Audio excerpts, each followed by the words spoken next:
guys, welcome to Voccability. This is our second video and we are today in a different setting, and this is going to be our regular setting.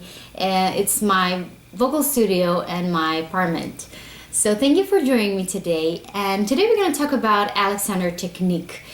So what it is, hopefully you heard about it. If you don't feel bad, it's totally fine. Alexander technique as a technique that was developed by Alexander. Very creative, I know. He was an actor back in the 20th century. And what happened, he started to lose his voice after performances. He started to lose his voice. He went to one doctor, to another specialist, and really couldn't find a solution. All of them told him, okay, drink a lot of water, right? Sleep a lot, don't talk. But it still was coming back, and he didn't know what the problem was. Suddenly he started to kind of observe himself using a mirror, and he started to see patterns. He saw that he was pulling his head backwards. He saw that he was tensing his shoulders, and that would really affected his ability to speak. And he started to see that gradually he started to speak better, with more resonant sound, and not losing his voice, which was a really great accomplishment. During his tour, he kind of noticed that he's not the only one. He started to see a lot of people that misuse their body in the correct way. Of course, it got really developed, and today we have a lot of specialists. It's not just for singers, it's, athletes do that, actors, as I told you, and just normal people who want to learn how to use their body in a maximum way with no use of any stress or tension in their bodies. So for me, how I got even into that, I was 19 years old when I started professionally opera singing, and I kind of, went to lesson to another lesson, and I gradually felt that I was very, very uncomfortable, say the least. I felt that I was losing my voice. I couldn't speak afterwards, and of course it got worse and worse and worse. It got to the point that I hated singing. I was even considering not to do it anymore because I wasn't feeling good whenever I sang. But it was very different whenever I sang pop music. I was feeling like this great relief, because warm sound comes out of me, and I could do whatever I want to do with my voice with no use of any strain. So of course it was a mental thing, but I felt there was more into that. I couldn't apply this ease, state of mind and physical whenever I was singing a more classical repertoire. So my roommate was going to a class, Alexander technique class, and she asked me to join her because she wanted a partner, and I decided why not. I'd try something new, and I never heard of Alexander technique before that. And I went with her, and it was definitely an eye-opener for me. I definitely wasn't noticing how I was abusive to my own body, right? Just to how I was straightening my jaw, my tongue, how I was sitting, how I was standing, how I walked. Because all the time you see people walking, they carry really heavy things on their backs, or they talk with their phone like this.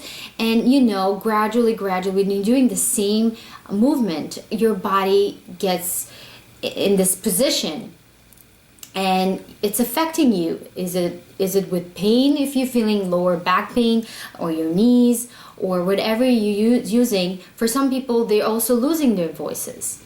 So for me, it really enhanced how I sing, how I speak, how I am, day to day, not as a singer, as a person. It made me a better person. And of course, it helps me as a teacher to help other students to really create solutions. And it doesn't matter whatever technique you're using, this is going to help you to enhance it. Okay, so I'm going to give you some guidelines in how you can really use it already now.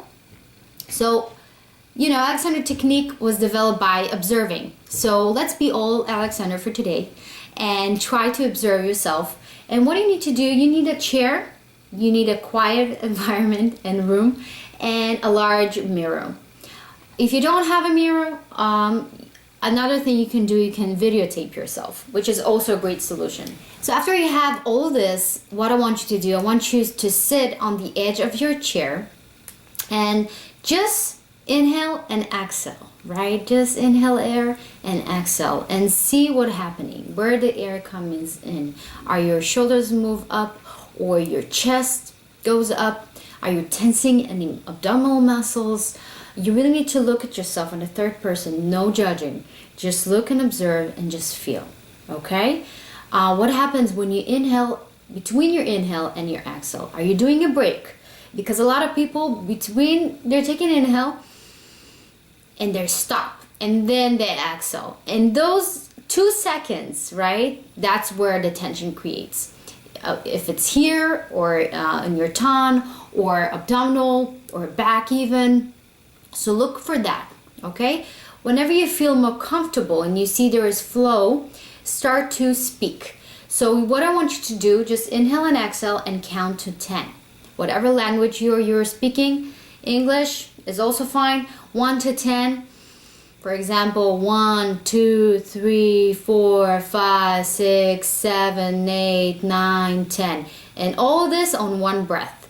Try to do it slower and see what happens during those numbers. What happens between them, okay? Some numbers are easier for you to say. Some numbers you're creating more tension because they're different sounds, right? Feel where the sound is resonating. It's very important. Okay? If you feel between that you're speaking, you're creating any jaw tension, look for that. That's very common. Look for tongue tension. That's also very common. A lot of time we're pulling our head forward without even noticing while we speak.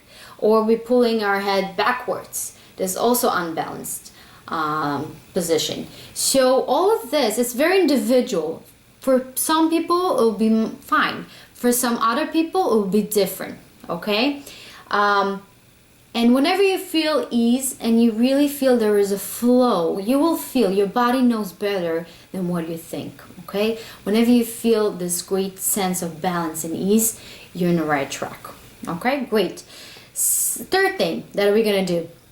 Now you can apply your own exercises that you use with your teacher or any exercises and just do them while sitting on the edge of the chair and just feel.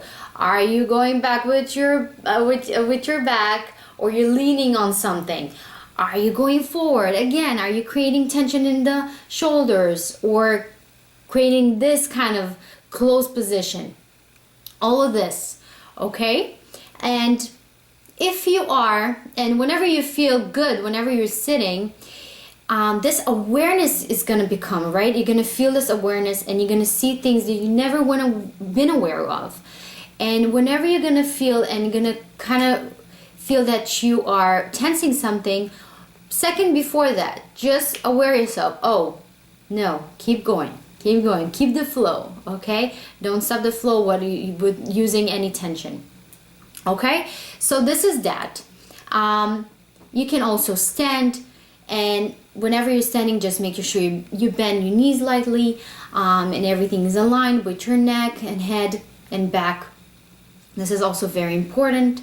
And you're really gonna see, and you will discover some new things you never saw before, or your teacher even saw before. And of course, if you can for yourself go to see a teacher and work on this one-on-one, of course, it's going to help you much more.